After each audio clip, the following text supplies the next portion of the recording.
award-winning author and storyteller, Lori Spotted Crow Mann.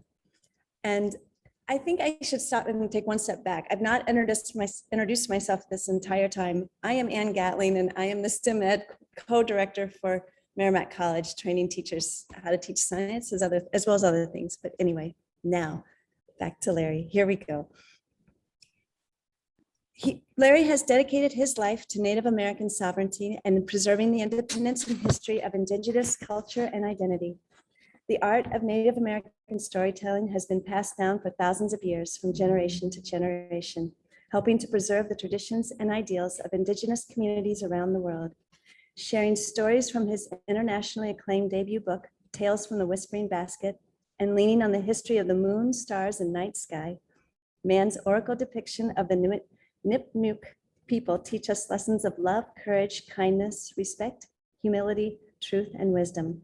By connecting these stories with the ever-changing discussion on climate change and global warming, Mann helps audiences bridge the gap between the history of Indigenous people and the role that the Indigenous communities can play in our climate crisis.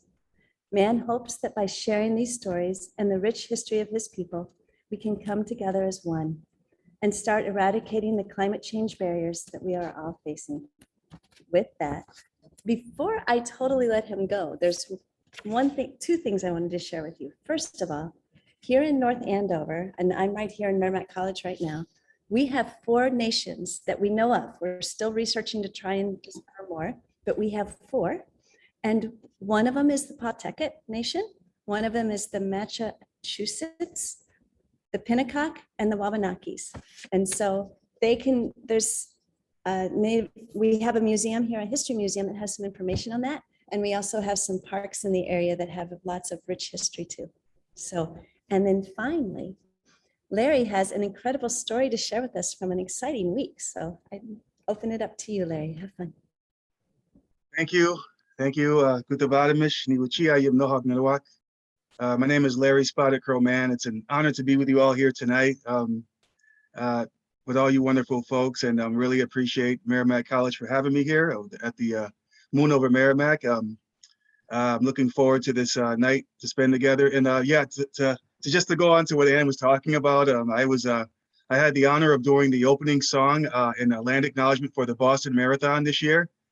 This was the first time the Boston Marathon has had a land acknowledgement, and I was privileged to have that honor to go there and do that at the starting line.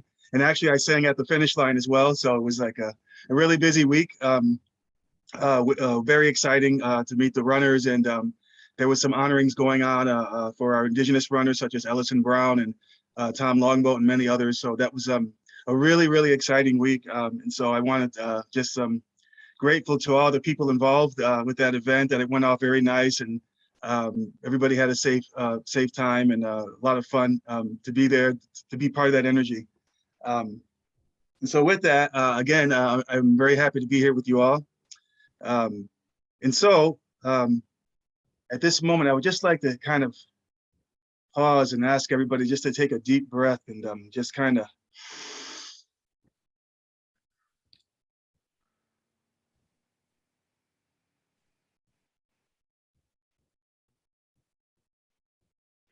just relax. And we have some very, very important things to get to. I'd like to say, consider it, hopefully a lot of it will be fun, but also we have some tough conversations to go over as well. But I think that with the openness and the dialogue, we all can get to a better place. And as Ann mentioned, this has been my life's work, and I'll get into that a little bit more as we go forward. Now, the most important thing I have to do as an Indigenous person and person from this land, which is the most appropriate thing to do in our way, is to open up this talk in my language. I'm speaking to you from the home of my ancestors here in Nipmuc land, which is central Massachusetts. And as Ann mentioned, the area of Andover is on my relatives' land of Massachusetts and the Wabanaki people. So we are all interrelated in this area. And this is the land that we have been on for thousands of years, where we raised our kids here, our families here. And unfortunately, we're forcibly removed here through ethnic cleansing from the United States and governments and church. And so, but we are still here. And to honor our resistance and our life that we continue on, we speak in our language and we share our songs. And so with that, to set the place, because this conversation is also talking about the environment and ecology. And when we speak our Algonquin language on this land, it is more than just sharing the words. It is a reconnection to this land, to the water, to the animals, to the trees, to the flowers, to all the different living things, because these words have evolved over thousands of years. And they speak the language of the land. They're interconnected with it. And so the explanation one may have in the English language is not comparative in terms of the Algonquin words.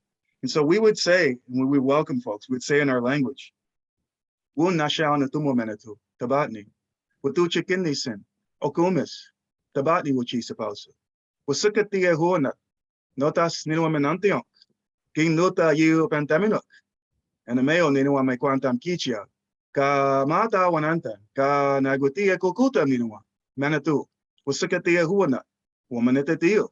Ka nosoko muso amoke, ninaho kankanto chokesich. Yayo.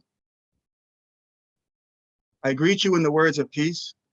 I greet you in the words of reciprocity. And in those words, I ask that we would share our breath. Now see right there, the translation sounds kind of funny in English. But in our language, when we say we're sharing our breath, we mean our spirit. Because as I'm speaking right now, I have to use my breath. And my breath is my life force, hence my spirit. And so when we speak, we are very conscious of the words, because it's sharing our spirit, our words. And so with that, we ask that we exchange that flow, that exchange, that reciprocity. In the same way, we have reciprocity from a tree or from the water or from the different nourishments that we have. It's all a sharing back and forth. And when we realize we're sharing back and forth, it changes our understanding of how we relate to each other. And this is very important when we think about our environment.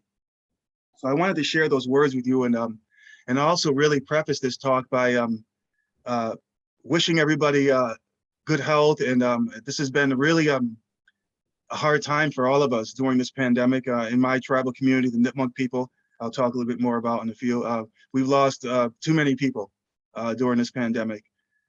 So it's been really a hard time, and I'm sure there's folks listening out there who've gone through different hardships, financial, loss of loved ones, and so many other things. And so I hope that these words and what I'm about to share could bring some healing.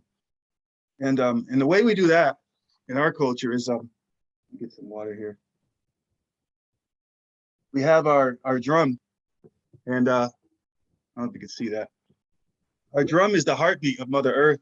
And when we enter a space, we always acknowledge the land. And I want to mention that too, and how I mentioned the Boston Marathon that was there first, and many institutions now are acknowledging a land acknowledgement, right? But this is something that's always been done by Indian people. Wherever we go, we're acknowledging the grass or the trees, or if we're in another tribal community, we'll say, I'm honored to be here in the land of the Dene or the Anishinaabe or the Dakota. And so we recognize where we are, and we recognize and honor that place, and it gives us a better relationship when we come with that respect. And so the drum is our heartbeat and our connection to all of that. And many times when I'm sharing, I would ask folks what this sounds like, and some will get it right, most will get it right, and they will say it sounds like a heartbeat. And what I will remind them and ask them to just look around the room at the different folks, and you may notice that they may not be the same gender, they may not have the same skin color, they may not have the same kind of hair, some have no hair, but on the inside, everybody is doing this, right? As a heartbeat. So when you look on the inside and see that heartbeat, all that exterior stuff that clouds our judgment and our thinking about people goes away, because they say, hey, I'm talking to another heartbeat, just like I am. And so with that, I want to share this song here, Nipmuc healing song, to kind of send out those vibes of healing.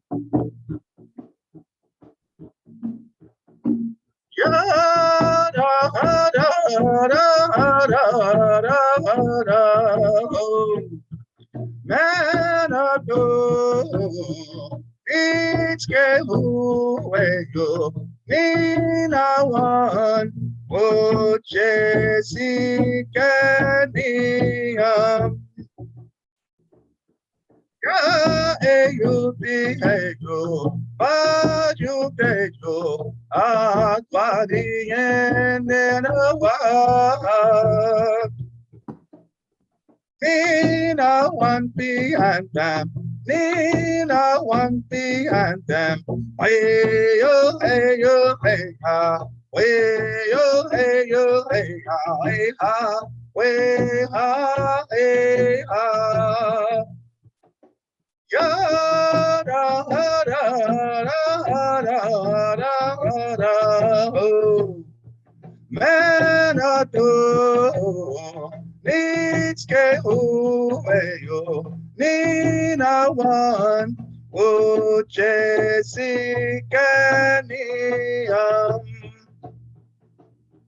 Ga Eyuti Eyo, Bajuteyo, Aquani Enena one.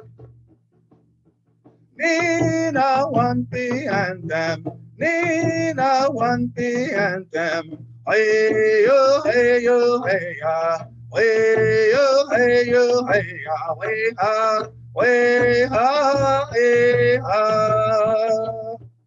Good job. All right. Thank you, thank you.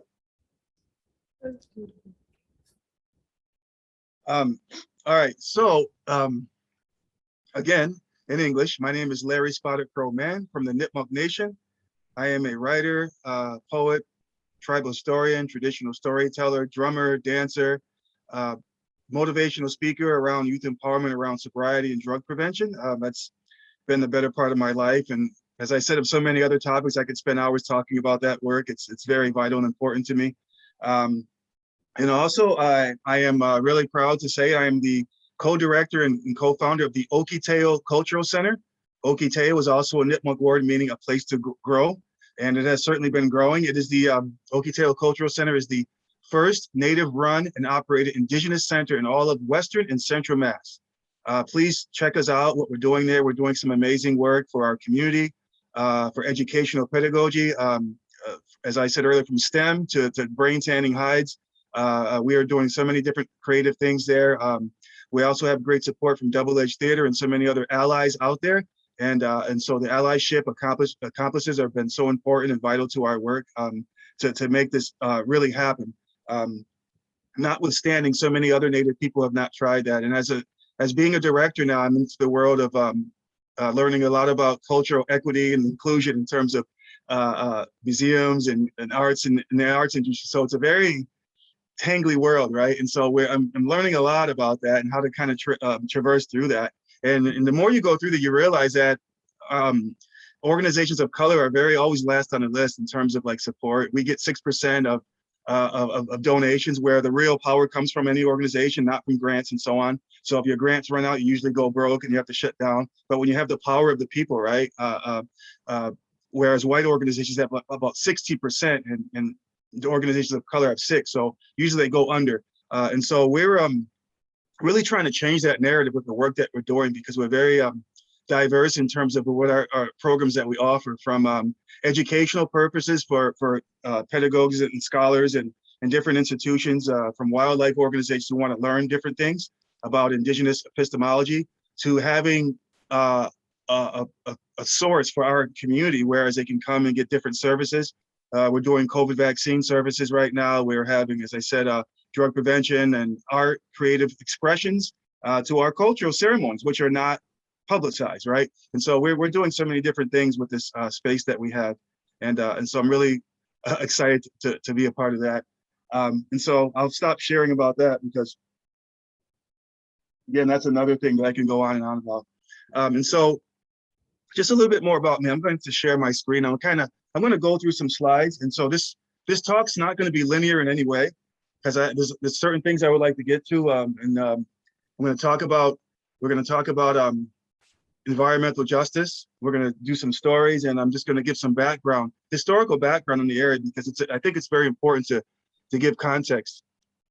And even before I share the slide, I need to mention, because I'm also, again, I'm doing so many things. I'm also the artist in residence at Bunker Hill Community College. And we had a talk last night, an amazing talk, because as you said, it's STEM week. So we had these Indigenous scholars in STEM. And it was a very riveting conversation and powerful. There was a professor, a native scholar from MIT, and another professor from Bunker Hill, and there's another native scholar from Wisconsin.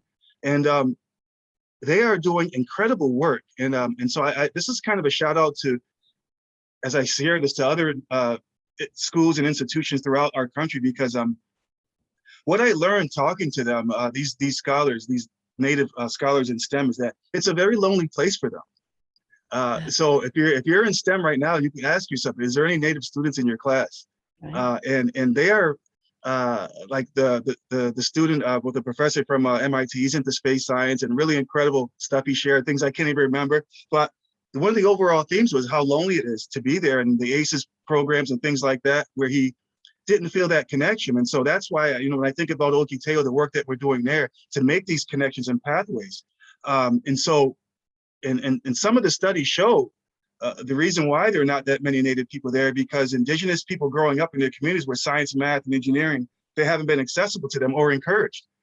So these obstacles such as poverty and historical and structural racism and a lack of cultural relevance to inspire and engage the system, in historical trauma.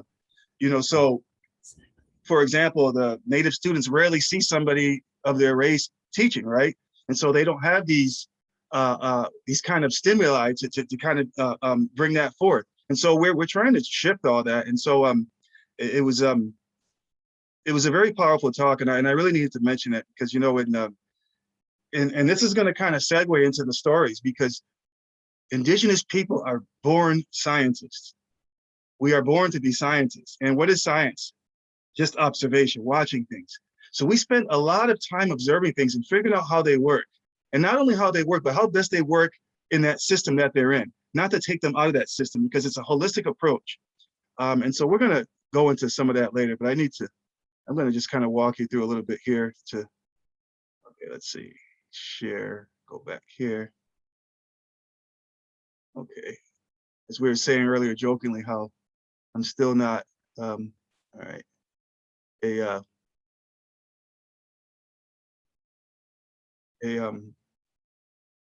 webinar expert and all that. So let's see. If you press from beginning or from current slide, that should make it go to the full screen. Yeah, and there we you're go. all set to go. Okay, so this is so I'm going to jump through a lot of these. So don't get nervous if you see me flipping by. I'm going to share what things I think are relevant, and I'm going to go through this a little bit. And I want to get to a story. I think there's some young folks in the audience, so I want to be able to do that. And so, okay, so I'm going to jump right here to myself because I like to. And so I've been doing this work now for over 30 years. And it's been really exciting. I've traveled to many parts of the world sharing my stories, my writings, and it's really been thrilling. And Anne and I were talking earlier about her time in Alaska, and I was going to go into sharing about how I also had some time with an Inuit community in Greenland, and then up in this far left corner there, I spent some time in Nipmuc, Greenland, sharing with some youth there. One of the most amazing experiences in my life. And incidentally, I was in Iceland for a month before I went there, and Iceland is not as cold as you think it is, even though it's called Iceland. And so when I got off the plane, I always say this joke, when I got off the plane in Greenland, it was like something just bit you, like, oh, you're in Greenland, you know it, you feel it. It was pretty cold there. And so, but it was just an amazing time. And the other photos are pictures for me from various places, local libraries. There's a lower picture of me with my tribal community. And up in the far right, that's at the Forest County Potawatomi tribe. And so I spent most of my life public speaking, sharing, and working with youth. It's been my passion, and it's so important to do this work as it's been my calling. So let's see. Okay, we're gonna skip that. And so I think this is an important one. We'll stop here. So when you think about, as Anne mentioned, some of the land acknowledgement, and I'm gonna get to the Nipmuc folks. So we need to start thinking about, when we think about Native history, sometimes, a lot of times, too many times, it starts in either 1620 or 1492, right? Well, we're talking thousands of years of cultural exploration, intellectual curiosity, and so on and so forth. Even before the retreat of the last ice age, a society that adopted and evolved over thousands of years, culturally, spiritually, and politically, that would go on to excel in science, cosmology, horticulture, ecology, and most of all, a connection with all living things that would sustain a balance within everything around them. And so here we have the map of the tribal communities here. Right there in the center, you see my homeland, Nipmuc, which means people of the freshwater, and over to the right, the Massachusetts, the Wampanoag. And as you see, the Nipmuc homeland, it actually stretches. We were located not by boundaries of colonialism, but we were actually, our homeland stretched into 4 states, following the waterways. As you see there, the riverways, the Concord River and the Blackstone, the Merrimack as well was part of our watershed. The Connecticut River, of course, which flows from the Quabog and all that. And so it was a very large homeland, over 2,000 square miles in Massachusetts alone. I don't even have the numbers for Rhode Island and Connecticut and the tip of New Hampshire there. By the turn of the 1900s, we were down to 5 acres of land through genocide, war, removal, and lots of other bad things that happened to the Nipmuc folks. I'm not going to spend too much time on these numbers here, but pre-contact, this is a moderate number, and I've been talking about this all week at different talks. As Anne was saying, about research, and even though I've been doing this for 3 decades of my life, and I talk to scholars, and I'm constantly in that loop, there are still so many things we don't know. But what we are finding out is that these numbers keep changing. They keep going up. The time that Native people are here keeps getting pushed back. But our stories tell us we've always been here. Eventually they'll get there and realize that. And so these are modest numbers if you looked at pre-contact. I mean, now the number is inexorably a lot larger, according to the latest studies. But we could use this numbers right now just for the benefit of this talk. But by the 1900s, there was a robust census because they were counting Indians on the reservation, off the reservation, so they pretty much knew where we were. And that number was around 250,000 people. Diseases, genocide, war removal, was taking people out. And if you see the correlation between 1803 and 1912, 32 states were added to the Union, United States. And every time a state was added, more Indian people were dying. So if you even take that modest number of, say, 20 million people pre-contact to the 1900s to only 250,000, that is the largest percentage of a genocide ever committed on the planet, anywhere that's ever in recorded history. And it's pretty jarring when you look at those numbers, but it's not talked about. That's for many reasons. And when people get too scary, those numbers, I show this little guy who's over there banging at my heels. He's 2 years old now. That's my little boy, Kateo. And when I share such things, I show his picture to kind of assuage the moment. Hi, Kateo. Okay, bye, Kateo. So what happened to those Native people? And here is a photo of the Carlisle Indian School. I was talking to a fellowship group up at Double Edge Theater yesterday, and I have to pose the question: does anybody know what boarding schools are? And a lot of folks still don't know. And I encourage you to research them if you don't know what an Indigenous boarding school was. They are concentration camps, to put it mildly. What was happened? So during right around the 1800s, Native people, thousands all across the country, were rounded up and put into these schools. Native children forcibly taken from their home against their will and put into these schools where they could be re-educated. Not unlike the Khmer Rouge, where they were not allowed to speak their language. They had to cut their hair. They could no longer drum. They could no longer sing. And the stories and the testimony that is coming out from the Truth and Reconciliation Commission is gut-wrenching, some of the stories. I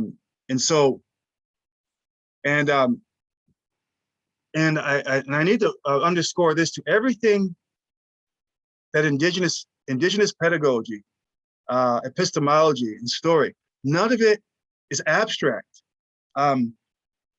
That's important to understand. It's not and I need to kind of juxtapose this. When you think about the Bible per se, everybody's still trying to figure out where all those places are, right? But when you hear an indigenous story, the land immediately connects you to that place because they're talking about a rock, a tree, a lake, a mountain, a certain pathway, a river, and so you have that visible, physical, and spiritual connection on all levels to the place that is your spiritual, is your love, and so none of it's abstract. And so I share these documents here because when I talked about the boarding schools, I had in my own family 3 generations of ancestors who were taken from their home. And to the right, you see those documents of girls and boys who were taken in the early 1900s. And to the left, kind of segue into this piece, is a little known fact about indigenous peoples that the Native Americans are the highest enlisted people in the US military service.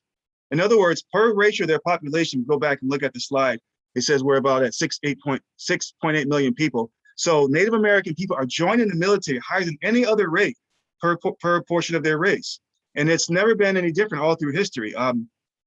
Now, I wrote an article about that in Indian Country Today some years back. There are many reasons for that, because I'm sure some folks who are listening right now are like, well, why the heck would Indians help the US government, right? But there are many factors for that. We don't have time to get into all of them here, but I wanted to share this. So I recently became a playwright as well, another thing I'm doing. And I wrote a play called Freedom in Season. And it was about this person right here, who was my great-great-grandfather, Samuel Vickers. He was a Civil War Union veteran, and he died in Fort Jackson prison. And so while he was serving there, and as you can see this document, his land was confiscated and his children were taken. So this is the thanks he gets for serving his country. And I've been sharing this story since I was a young person. And I was encouraged to write a play about him, his life. And it was a very powerful, moving piece called Freedom in Season. And so I knew about Samuel and a few others who served. But in my research doing this play, I found out that there were 36 close relatives of mine, all in the Civil War, fighting for the Union Army at the same time. So that's 36 men of households now gone.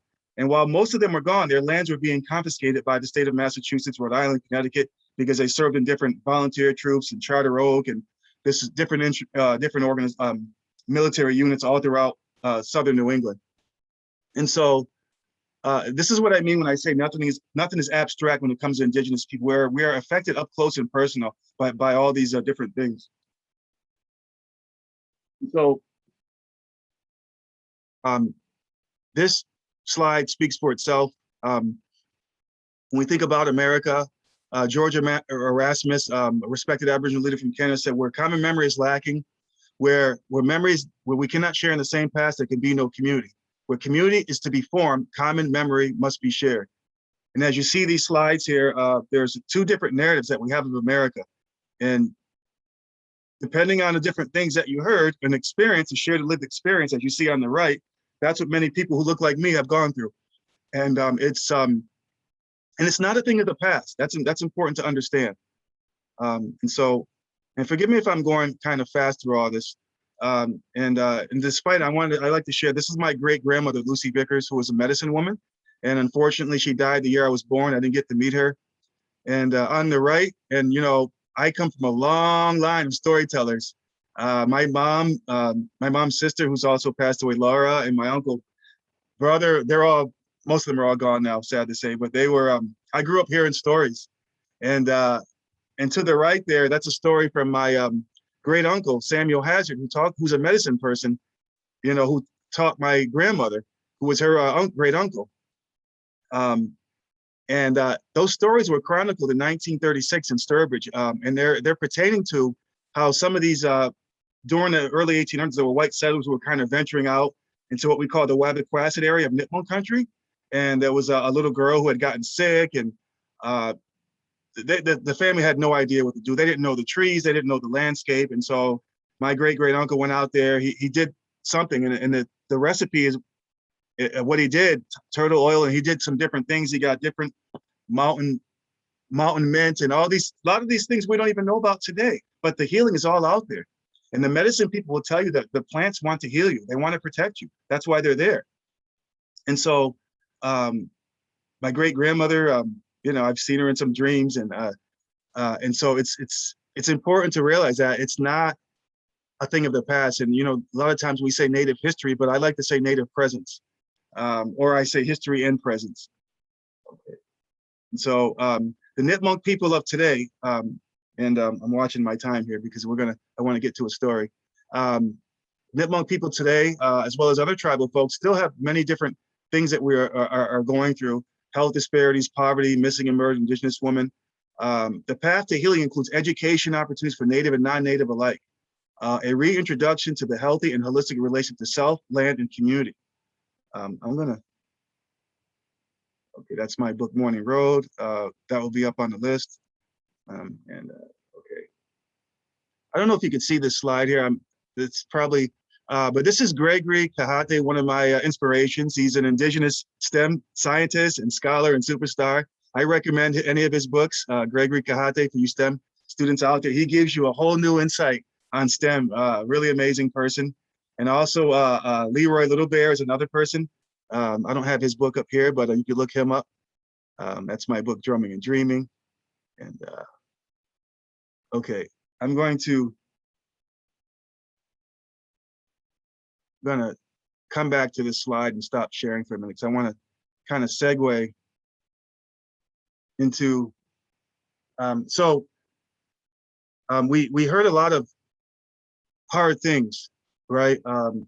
But we need to get to that better place, and none of that's happened without not only affecting Indigenous people, but everybody who is in the same space, right? So we need to, kind of understand how our environment is playing that role. And, you know, so we have to talk about how harmony environment has impacted our tribal communities, physical, spiritual, and emotional, and as well as other people around us. So what is the totality of not only environmental degradation, but also to human beings, right? In a holistic understanding, as our Indigenous ancestors practice, we would not only be thinking about what's being dumped in the river, but also what's in our home. The chemicals, the cleaning agents, are people safe? You know, what's in our community? Crime, structural genocide, agricultural pollutants, stress in your job, people driving by, giving mean glances, right? All that's your environment. It's not just, again, not abstract, man. It's upon you. It's right here. You know, so to get to the heart of the problem, we have to look at the health disparities that are a direct result of historical trauma, environmental stressors, along with the deterioration of our waters and air. And we're all feeling the effects of that. And, you know, and what I mean by colonialism and assimilation, it was not, and as I said earlier, it was not a single event in history. It is an ongoing process which makes structural genocide through policies that delegitimize traditional educational knowledge, right? And it's undergirded by symbols such as mascots and native imagery that belittle and demean indigeneity and represent colonial agency over native bodies and native symbols. It's sort of a mark of conquest. And so we need to kind of shift that narrative. And it kind of goes back to when I was talking about the STEM colleagues at these MIT, one of the most prestigious places there. And so some of the current issues right here in Mass is that you know, Native people are still having problems getting access to their fishing and traditional ways of practice. And that's part of ceremony. You know, the waterways are a ceremony. And so when we think about the environment, how are we able to connect to that environment in that ceremonial way, making our offerings, going to the rivers. So the Blackstone River, for example, which I'm near, in the French River Dam, for example, cut off the salmon, eel, and other seasonal fish runs. And so cutting off that, cut off our ceremonies. And when the ceremonies are cut off, the people are cut off. They are dismantled and their spirituality is disrupted. Considering we only have 3% of drinking water to go around for the entire planet, and currently over 1 billion people worldwide are without access to clean drinking water. I mean, this should be a wake-up call, but this is like right now, again, right now. And this is really astonishing. And again, these are things that most people probably don't realize, but there are over 320 toxic sites across North America within 50 miles of tribal lands. Keystone Pipeline, Alberta tar sand, the Ford Toxic Site in Jersey, or the Ajimawag First Nations Reserve just across Detroit, USA, with its over 60 petro refineries, I think it has. You know, all these factors have had cataclysmic effects on people in the community. Cancers, depressions, babies with low birth weight, health issues. In some reserves, the life expectancy is ages 55, and that's Pine Ridge is one for example. So in the Native American way, relationships determine your identity. So if you're having an unhealthy relationship with the land, what does that do for your spirit? And I think this goes for all of us in today's world, you know. And so we have to really think about that, you know, our sustainability in the different factors, you know. And so we need to decolonize the framework and look at it from an Indigenous connection to our environment, how the social and political structure view the land and its value. I mean, does it matter, you know? And it seems that the environment and its needs for urgency are dealt with no better than with Native peoples, right? And so, and we can clearly see that capitalism over the environment is prevalent. And so we need to kind of shift that narrative. And so I you know, and I don't want to go too far into this, but I think, and we'll talk some more about the environment, but I want to shift and bring home, when we talk about the dismantling of Indigenous people, and I've shared many times through the years, and my life story, and I talk about how going to school here in Massachusetts as a young Native person was probably the worst experiences of my life, where there was nothing to reflect back to me. Whereas I was sitting in class and I felt like a hapless bystander benefiting from white proximity because the abuse was rampant and the students were no better. And people chuckle when I say that, but yes, the teachers were probably the worst in terms of the abuse. And so it's really a different, I grew up in the 70s and 80s, there was still segregation. And so there were no Indigenous stories, no truth in stories about the contributions of Indigenous people. They didn't tell me that 80% of the foods were from Indigenous people. They didn't tell me that, although it's a harm now, right? The Industrial Revolution, it could not be without Indigenous people, because what started that, right? The three main ingredients, steel, petroleum, and rubber. Well, two of those are from Indigenous people, the rubber and petroleum. But they don't tell you that. They don't tell you that the women's suffrage movement actually started with Indigenous people. They don't tell you that the idea of freedom actually came from Indigenous people. Diplomacy and the way we plant our polyculture, we're planting different things together actually is for a more robust environment, as opposed to the monoculture that's destroying the planet, right? And so none of these things are learned. So when we think about traditional educational knowledge, they all come into play. And these, excuse me. And these all were wrapped, not in the classroom, but the story out on the land where you're sitting by the water or sitting with an elder, right? And these stories that are sometimes passed off as, come gather the kids for the story, but they are for everybody, because they are teaching you how to live, as the introduction said, how to codify your existence in a very good way, when to plant, how to have diplomacy, how to make problem solving, how to make decisions, how to have good relationships with your family and the animals and the environment, all things that we need or that we're failing at, right, in society, how to be good to the environment. And so these traditional stories were cut off from Indigenous people through the boarding schools and all these other different machinations. And I want to particularly read the story of Sky Bear, because it's important that I share that. And it's we have time to get to that, I believe. But when we think about the traditional stories, they've been taking away from us.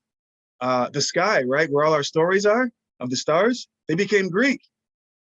And you look down on the earth, they're speaking English. So the sky is speaking Greek and the earth is speaking English. And now I can't communicate with it anymore, because I look up there, there's nothing for me up there. It's talking Greek. I don't know what's going on up there anymore. I lost that connection. And this is why I wrote this book, Drumming and Dreaming. It's to reconnect our people back to the land. And so I want to share the story. It's probably about 8 or 9 minutes. So I ask you all to just get comfortable and take a breath, and I want to share the story with you. And if you would, this is the story of Sky Bear. Long ago, after a journey from an unknown place, the first musk, that's the Nipmuc word for bear, walked into the Nipmuc homeland. It was a very large female bear. She was pregnant with twin cubs. She found the Nipmuc land to be beautiful with all sorts of food, bountiful lakes and rivers, filled with plenty of fish.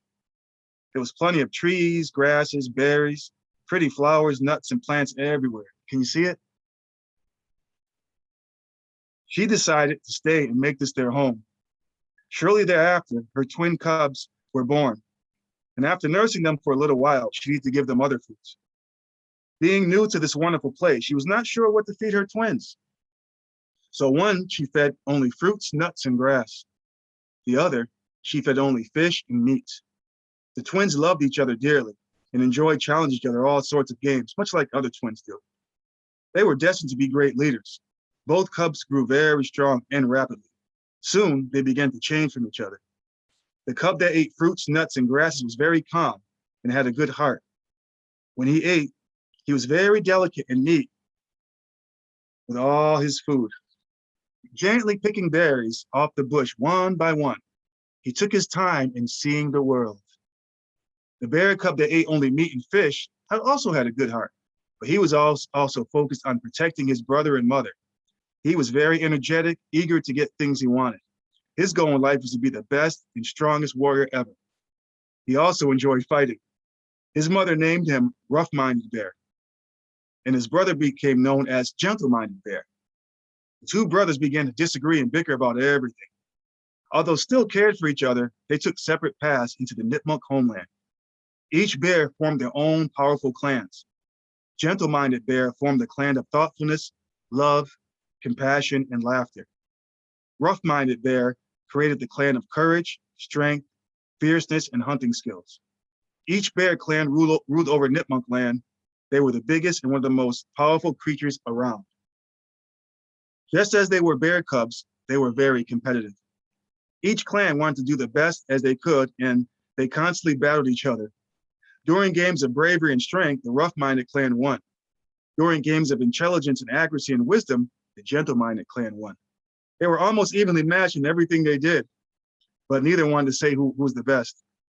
After some time had passed, the two-legged creatures, the Nipmuc, my folks, were brought into Mother Earth by the Great Spirit. When they arrived into Nipmuc land, it was a beautiful, wondrous, and plentiful place, but it also had many dangers and challenges for the human beings who were last to arrive on Turtle Island. In fact, the Nipmucs were having a very hard time surviving. And they noticed the bear clans and how powerful and lively they were, and plentiful how their lives were. One day, a young Nipmuc man who loved to drum and sing songs began observing the rough-minded bear clan. He saw what great hunters, fishermen, and fighters they were. He wanted to learn from them. The Nipmuc man timidly approached rough-minded bear and said, "Greetings, Nitam. I noticed what a great hunter and warrior you are, and fisherman. Could you teach me so my two-legged people can survive?" The bear chief gave the Nipmuc man a stern look and said, "You should be ashamed of yourself right now. And before you ask for something, you should always have something to give." The man said, "But I have nothing to give." Bear thought for a moment and said, "What is that you're holding there?" "That is my drum," said the Nipmuc man. "Okay, human being, if you play me a song, I think I can teach you." The man agreed, sang a song. He said, hey, I pray rough-minded bear teaches me the way. Hey, hey, rough-minded bear teaches me the way. Hey. Rough-minded bear laughed and said, yes, it is good. The beating of the drum makes my blood rush like the river after a storm, or like I call for battle. Yes, I like it very well. But listen, two-legged, the bear said, I can teach you, but there is something else you must do. Yes, tell me, the man said. Bear continued, I have a twin brother. He's a leader of the gentle-minded clan. We have been locked in battle for many, many moons to see who the best clan is. Each of us possess secrets and powers others don't not have. But if I knew his secret of the land, we could beat them. I will teach you to be the greatest hunter ever. but you must first go to my brother's clan and ask him to teach you his ways, and you come back and show me. Nipmuc man said, I will do as you ask. Just as the man was about to run off and carry his task, Bear stopped him by putting his huge paw on his shoulder. And Bear said, hear these words. You must not tell him I have asked you to do this. You will tell him that you want to learn all his ways. And once you have learned all his secrets, you bring that knowledge back to us.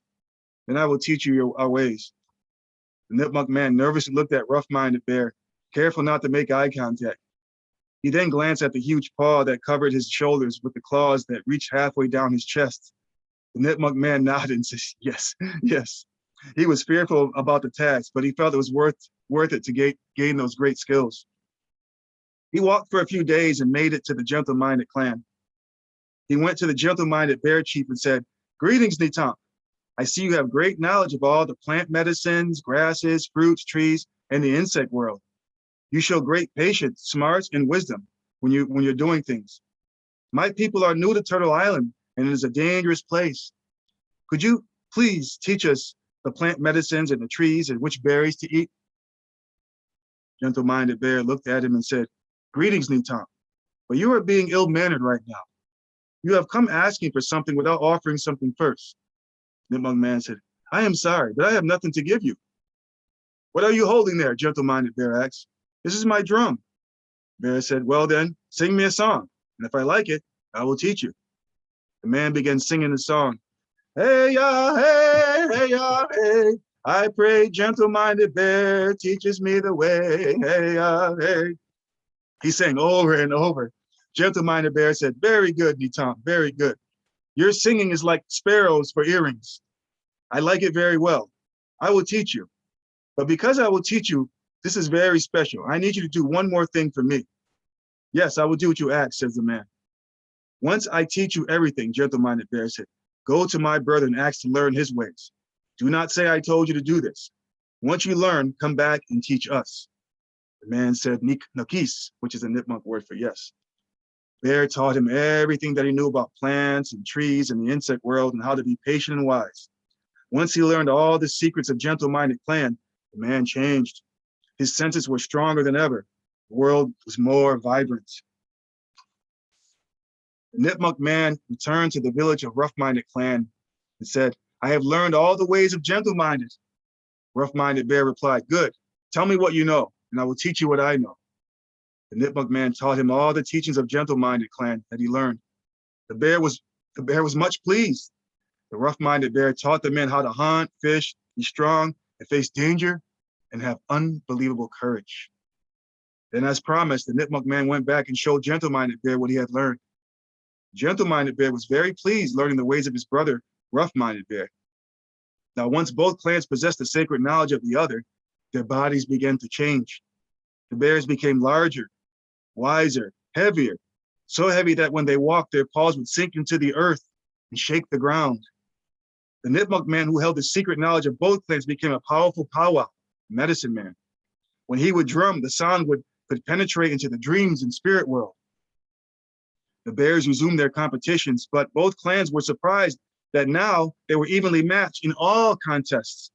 Now there were no differences among them. The twin brother chiefs were frustrated. They still wanted to compete and outdo each other. One of them thought of a new contest to try to see who was better. They went further into the forest. They searched out the largest and tallest tree they could find. They came across an enormous white pine tree. It was the tallest tree in the forest. So tall, the green branches stretched into the sky and almost touched the sun. One of the twins said, "Look what I can do. Even though I am heavy, I can reach up very high and scratch my claws deep into this pine.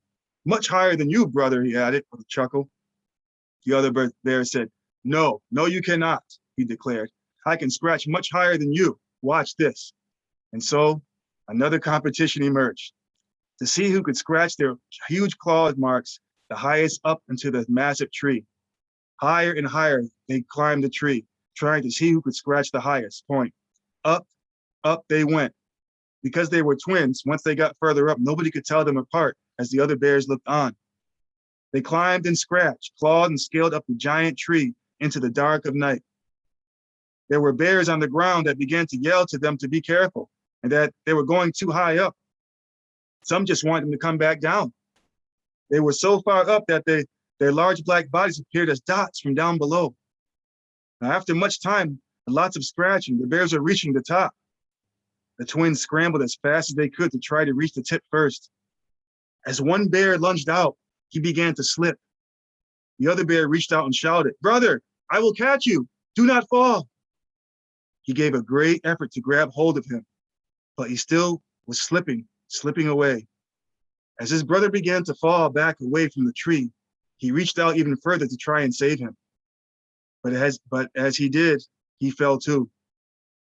But as this twin started to fall, he crashed into a large green branch. The branch cradled his huge body. The limb bent way back under his weight. Then it whipped him forward and shot him deep into the night sky. Whew. As for the other twin, he began falling to the earth, down, down, down. He propelled far, far down. The twin who was falling towards the earth came charging down at great speed. His large body crashed to the earth with such force and went right down below the ground. And in between two mountains, the earth turned black at the place where he fell. The place where he fell is now known as Tantasqua, and today they call it Sturbridge. The other bear became stuck in the sky as he propelled up and up amongst the moon and stars, and he became known as Pukwanaw, or Sky Bear. All the bears were so sad for this loss, for one twin was lost below and the other lost above. And to mourn the loss of the bear who fell at Tantasqua, all the bears took scrapings of the black earth and painted themselves black. The powwow came and consoled them and covered himself with the black paint as well. The powwow sang songs of mourning and reminded them that he has all the medicine and gifts of each other. And together they looked up into the night sky. What we call today as the North Star is the top of the great white pine tree that Gentle-Minded Bear and Rough-Minded Bear climbed up so long ago. And now, Pukwanaw, Sky Bear, continues to circle it, forever looking for his twin brother. With each passing season, Sky Bear looks in different directions, hoping to find him. Sky Bear is what some call the Big Dipper. The white pine tree became the place where there are no differences, a place where one and united together forever. And because all the bears had the sacred medicine of other clans, they were indeed powerful. They now possess abilities they have not yet realized. The bears decided to pause all competition, and to honor these two great leaders, one bear said, "I will fast for 1 day." Another bear said, "Well, I will fast for 2 days." Another bear said, "I will fast for a week." So all the bears decided until they fast till the whole winter snow has blown and the spring arrives. The bear says, "These were our leaders, one gone to the sky and one to the earth." And the Nipmuc man who carried the knowledge of both clans became very powerful and wise. He was very content to have the courage and hunting skills of Rough-Minded Bear, and also the knowledge of plant medicines from fruit and insect world and wisdom from Gentle-Minded Bear. He told all the people of the Nipmuc land what happened. So in times of mourning, he would bring his people to Tantasqua, and they would paint their faces with the black earth left by the bear leader. He informed his people there were much to be learned from the bear nations. The twin that fell to the earth teaches us about fasting, sacrifice, sharing, the connection of all living spirit and the spirit world, and respect for all things. The twin that is fixed in the sky teaches us about resilience, patience, observation, courage, and love. The powwow was very thankful and took his drum and began to sing. Way out, hey, gentle-minded, rough-minded, I cannot tell them apart. Gentle-minded, rough-minded, they are both in my heart. The end for now. Thank you. Wow. Oh, what a beautiful story. Thank you. Thank you. Yes. So with that, we are at 7:24. So there's two things about to happen. One, we're going to have a raffle drawing. And two, we're going to be able to open it up for questions. And so while I'm doing the raffle, what I'd like for all of our participants to be thinking about is if you would like to, Larry has offered to do an extra hour of just conversation. And Amanda and I talked about this and we thought, well, what if we actually shared a Zoom link in the chat and we all go to that Zoom link and then we can all see each other and have that conversation. So if you would like the idea of doing a different Zoom link so we can all be seen, you can put a yes in the chat. If you think that you just as soon stay on the webinar, put a no. So staying in the webinar is a no, and scooting to a new Zoom link for us all to be seen is a yes. But while you're thinking on that, we're going to do a raffle prize, and anyone who's watching right now can be able to be a part of this raffle. All right. So let's see here. And I have, yes. Oh, you can see the chat, Larry? Yes. Oh, good. All right. Perfect. And so now let me share my screen. Let me make sure I have the raffle pulled up. I think I do. Yep. Okay. Here we go, guys. Let's see what my students in my science methods class pulled these together for everyone. And so we have different prizes. And so the first prize is the Star People book. And so that is a book that we have. Make this a little bit bigger. I can't quite see the author, but it looks like the illustrator is a S.D. Nelson. So what do we have there? Looks like it's a Lakota story. Let me know when you're ready. And Okay. Oh, and then if you have to go do something, be sure you have someone waiting for you, because we've learned that if we put a 30-second timer on it, that usually allows everyone to have a chance to get it. Anyway, so all right, ready? So who's our grand winner for this? So this winner is Barbara Daly. So Barbara, if you're here, you can let us know and send us in your email through the chat, and we'll reach out to you for further instruction. Sweet. Yes. Barbara, are you there? Yep, She's here. my students. Yes. Oh, that's great. He's quick. Oh, Yeah. good. Yes. Yeah. All right. Thank you. Congratulations. So let's see if we can get that in there. So we'll put Barbara. Okay. And now the Whispering Basket book, which is one of Larry Spotted Crow Mann's books. And so let's see who wins that. All right. So the winner of this prize, and I see the username as Z, which I know we've talked prior because you asked, I think yesterday, how you were eligible. And so you're the winner tonight. So if you're here, yes, hi. Okay, great. You're the winner. So if you want to also just send another follow-up with your email, we'll get in contact with you. Perfect. Oh, and look, you'll have your own copy of the story that we just heard. So drumming and dreaming. Yes, let's see. So who's going to be the winner of the drumming and dreaming? This one we have, let me draw it. Hold on one second. Sally Chakra. Oh, Sally. Sally, are you here? Oh, that's one of our professors. Nice. Oh, perfect. We got the response, so that's beautiful. Yes. Wow. That's wonderful. Thank you. She teaches history, so that'll be great. So we have a Native American inspired coloring book. It's a dream catcher. Tribal mandalas, patterns, and detailed designs. So who is that? So the winner of this one is our very own Rhonda Gurley, who I know has been the past 2 events. So Rhonda, if you're still with us. She's been here every night. So congratulations, Rhonda. Oh, I'm not, I'll just do Rhonda G. We know. Yes, beautiful. We know. I am here. Okay, and this is a family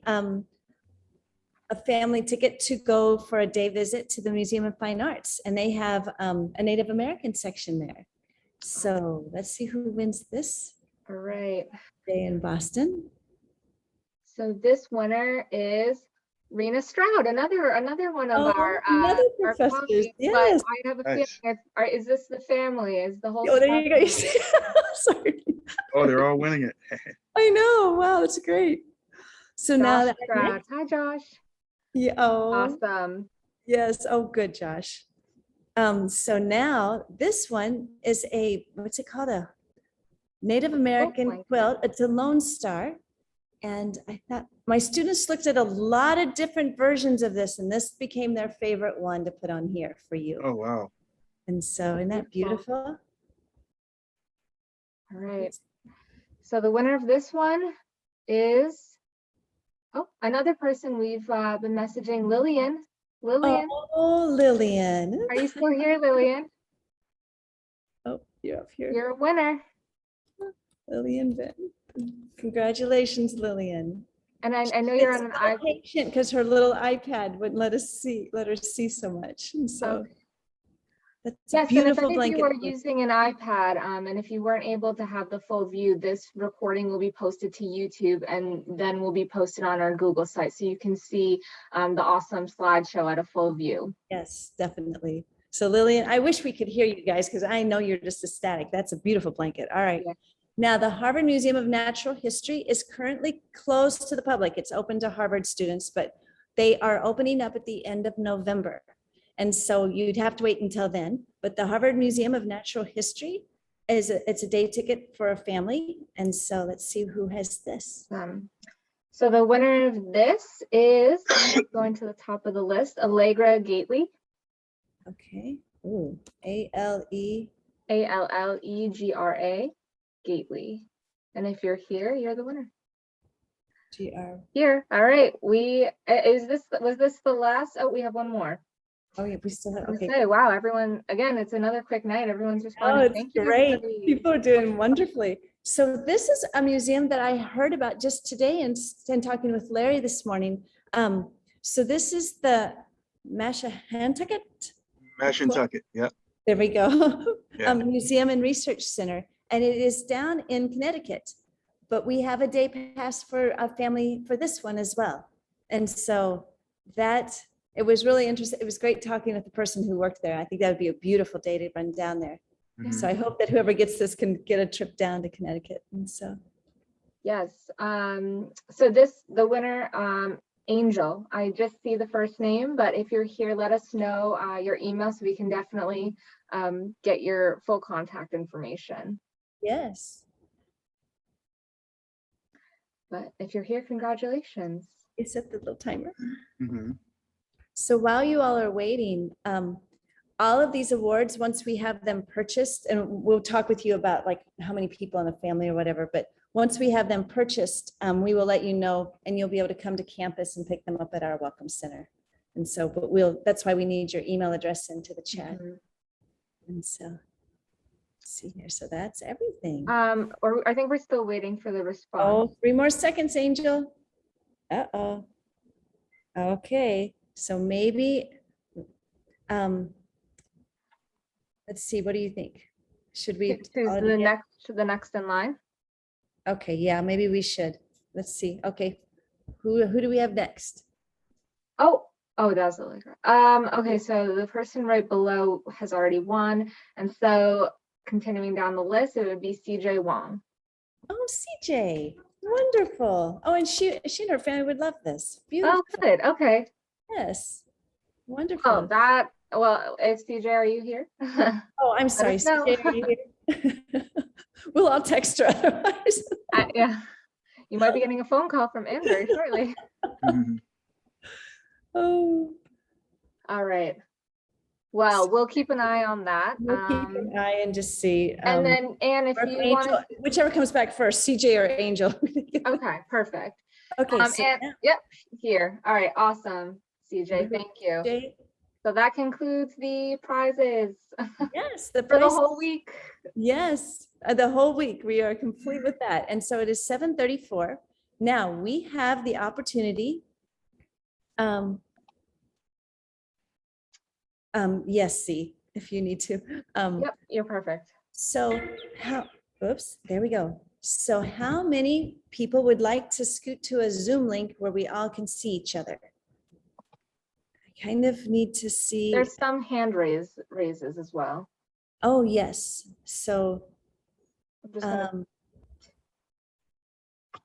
Emily, are you thinking yes? Is that a yes?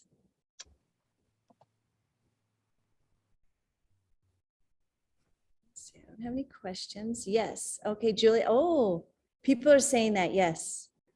Julia is a former student who's a teacher, STEM teacher, and she is saying yes, and Emily's saying yes. So what I'm going to do is put a link into the, I copy the invitation. Oh, actually, before I let everyone go here, in case people don't come back, I have also for you guys, that's going to be posted on the, it'll be posted on the, what am I trying to say? The Google site. I had them pulled up, but then I put them away. Just a second. With the reading list? We're going to have some books and some resources. And so the books, let me get the resources. Just one second here, guys. I thought I had this together.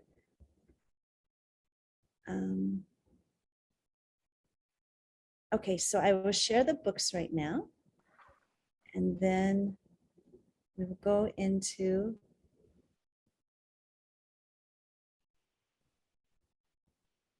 so we pulled some books together, and what's nice about this list is that our librarians and some of the helpers in the library pulled together books that are available within the Merrimack Noble library system. So if you go to your local library here in the Merrimack Valley, you would be able to get this book either from checking it out or from interlibrary loan. And so we have Keepers of the Earth Made New, Plains Indian Stories of Creation by Paul Goebel. We have Turtle Island, North America's First People. Keepers of the Night, Native American Stories and Nocturnal Activities for Children. There's How the Stars Fell into the Sky, a Navajo legend. They Dance in the Sky, Native American Star Myths. The Water Walker by an Ojibwe. Ojibwe. Say it again, I'm sorry. Ojibwe. There we go. Yes, grandmother who walked all around the Great Lakes to protect our water. Stand Like a Cedar, the Grizzly Mother, and the Sockeye Mother. And so, oh, and then we have Drumming and Dreaming, which will be here at Merrimack College. And finally, here at the bottom, what I've put in here are American Indians in children's literature. And so that's a huge list of those kind of books if you wanted to search for some on your own. And then the other sheet that I have, whoops, just a second here. Let me pop it out so I can pull up the other sheet. Are resources of museums and incredible museums that are in the region here and everywhere. And so let me do just a second. I have a new computer and I can't figure out how to do something that I would find this really fast. So if I don't find it in 2 seconds here, we will give up on it. But I really wanted to show you. Yes, all these lists will be posted to the Google site. I just saw another message in the chat. We will send it to you. Yes. Here we go. Now I have it. Okay, guys, thank you for your patience. Because I think it'll help you to see the incredible resources that we have around the region. So can you all see the resources? So we have Native American resources from the Association of College and Research Libraries, Arts, Literature, Culture, and Education. We have the Library of Congress, Native American resources. We have Native History Cultures at history.com. We have Native American exhibit at the Native American History of the Andovers at the North Andover Historical Society. We have the Pluralism Project at Harvard University with Native American traditions. Reader's Digest share the meaning behind their most important traditions and beliefs. And then regional and national Native American museums and agencies. And so we have the Universal Narratives, which is just a beautiful resource. Native American Center of Boston, which supports Native Americans of all kinds of backgrounds and careers and et cetera. It's really neat to see. I'm going to let, Larry spoke to this early on in his discussion this morning or this afternoon, Okata, which is out in Central Mass, I believe. And so it's really giving children and adults an opportunity to really see and learn the Native ways. And Larry can speak to that a little more. The Mohegan tribe has the Tantaquidgeon Museum. I'm so sorry. Tantaquidgeon, yeah. There we go. Thank you for helping me. All right. Yeah, it's fine. So that's there in Connecticut. And then once again, we gave tickets to this, the Precoits Museum and research that's there in Connecticut as well. And then I also put on the National Museum of the American Indian at the Smithsonian, which is quite nice. I've been to that one there in Washington, DC.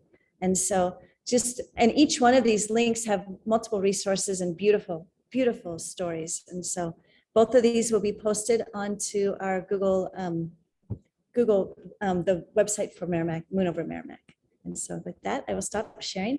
And now I will give us all a link. So if you don't go to the webinar or to the Zoom meeting, that's totally fine. But you're welcome to all join us. We have another hour. I need to send it to everyone. Everyone, there we go. And so here is the Zoom. And so let me hit return. And we'll stop the recording. Do you wanna, yes. If you're watching at home, goodbye. Bye-bye, everyone. Thank you for joining us. If you join us with the Zoom meeting, we look forward to seeing you. Otherwise, have a beautiful evening. And thank you for being a part of Moon Over Merrimack all these 3 nights. Take care.